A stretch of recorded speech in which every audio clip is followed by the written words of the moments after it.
नमस्ते। इस वीडियो में मैं आपको दिखाऊंगा कि सैमसंग गैलेक्सी M5 पर चैट GPT विजेट कैसे स्थापित करें। तो आपको अपने गूगल प्ले स्टोर को खोलने से शुरू करना होगा। फिर सर्च बार पर क्लिक करें और वॉल्यूम AI टाइप करें और सर्च पर क्लिक करें। अब इंस्टॉल पर क्लिक करें और फिर आप ओपन पे क्लिक कर सकते हैं और इस बटन पर क्लिक करें ताकि परिचय को छोड़ सकें। फिर नहीं अभी पर क्लिक करें और अनुमतियां खोलें पर क्लिक करें। फिर AI सहायक को चुनें ताकि यह ऐप ऊपर दिखाई दे सके और फिर आप वापस जा सकते हैं और स्टार्ट पर क्लिक करें। आप देख सकते हैं मेरा चैट GPT विजेट है। मैं इसे खोल सकता हूं, कार्य करने को कह सकता हूं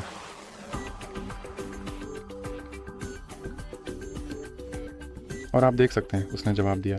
और अगर आप इसे अपनी स्क्रीन से हटाना चाहते हैं तो बस इसे बीच में X आइकन पर खींचें। तो बस इतना ही इस वीडियो के लिए। आपको ये पसंद आया तो लाइक करना ना भूलें और सब्सक्राइब करें।